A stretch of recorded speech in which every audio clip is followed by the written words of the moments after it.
Well, we got our first sweep of the season. That's very important when you're trying to jockey for position in the OVC tournament race. We needed to get a win coming off the losing streak we've been on. It feels good to be playing back at home. Our crowd gives us that energy, and I just challenge our guys, let's take this same energy on the road, and that's going to be key for us as we move into the second half of the OVC. 10 threes in the first half. I mean, can you attribute that more to great shooting or just great ball movement? Both. We got guys that can shoot the ball. Zulquip hasn't been shooting it great on the season, but if we see him as much as we see him in practice, how many shots he makes, we believe in him. And today, the Genscher Center got an example of how hot he can get. I think he sparked that run for us. We know what Fitzgerald, we know who he is, but to see Zul finally make some shots in a row like he does in practice was the difference today in that first half. Speaking of Marcus, of course, struggled a little bit and then came out this game and hit 4 threes in the first half. Was that really encouraging for him to just see the ball go through the net? Yeah, Marcus has been going through so much. The people don't always hear about the things he goes through. He's basically playing with one hand. His right hand is bandaged up. He got ligament damage. He's playing through that. His grandmother just passed away on Thursday, right before the game on Thursday. He's just got so much stuff going on in his head, and to see him come out and play that kind of game through all the adversity he's going through right now, I was really proud of him. And for us to be good, he's going to have to be an all-conference caliber guard. Junior Clay's playing like that every night. Even in bad games, Junior is aggressive, and we need Marcus to be aggressive no matter what. And when he's playing like that, we're a good team.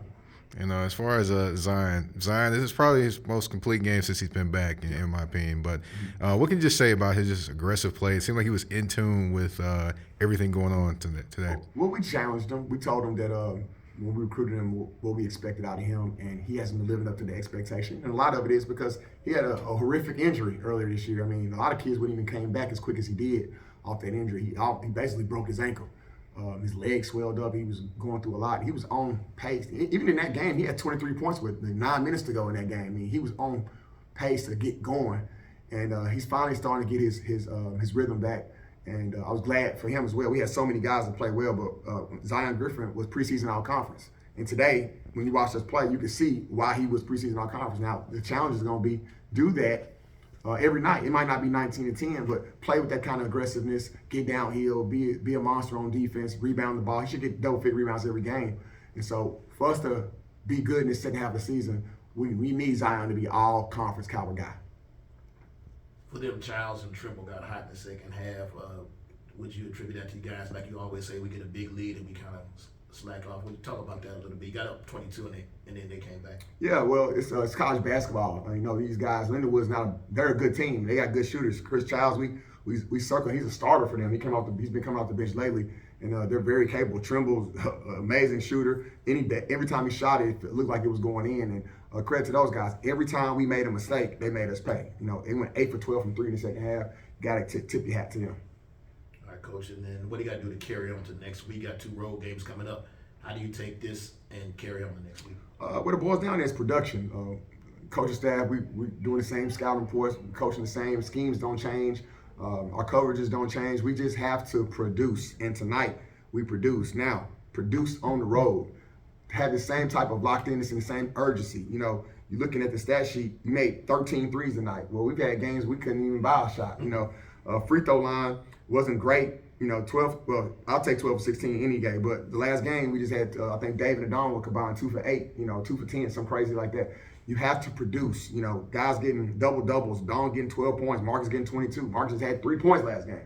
So, and I'm not necessarily saying these guys have to get 20, but they have to produce on the road. The same shots that we got tonight that we made, we've been missing them. So make timely shots, continue to stay in the gym, get shots up with confidence, and then let that permeate, and let's let this winning feeling be addictive, and hopefully it carries into to 2 big road games next week. Last question, Coach. 18 assists. You got guys sharing the ball. I know you've been talking about that lately. 6 assists with Marcus and 5 for Junior. How happy are you about how you shared the ball tonight? We made that change in the SEMO game. We were watching some film and realizing that we haven't been sharing as much, and we're one of the best sharing teams in the league. We feel like we got one of the best backcourts in the league, but we weren't sharing. It was one pass shot. First good shot we get, we were taking. So against SEMO, you saw, consider every week, we had 14, 16 assists in the first half, 23 for the game. Like, that's how our team's got to play to be good. So sharing the ball is key for us. And The key is to share it even when those shots are not dropping. Share it even when that ball gets bobbled out of bounds or the big man misses an easy layup around the rim. Just keep sharing it, because sometimes when you don't, you take the quick shot, and now the teams go on runs. We have these lulls. So just challenging our guys to continue to share it. 18 assists tonight on 29 field goals is a good job. Anything else, Coach? Just the Gentry Center, man. Just continue to come out and support this team. We got 4 home games left. Good crowd today on a Saturday. I don't know when we play home again. I think it's next Thursday after, Yes. February 9th. We need February 9th. That's alumni weekend. So we got Dick Barnett's coming back. All basketball alumni are coming back that weekend. We need you out here to support. The 30-year anniversary of the NCAA tournament team is going to be in the building that weekend, the 9th and 11th, both games. We need Nashville to come out. Let's have amazing crowds 9th and 11th. And when you're here and when you're shouting, we're a really, really good team. So I'm looking forward to our next home game. But as we move forward into next week, all we're focusing on is the road. All right, Coach. Thanks, and we'll see you next week. All right, thank y'all. Coach Ben.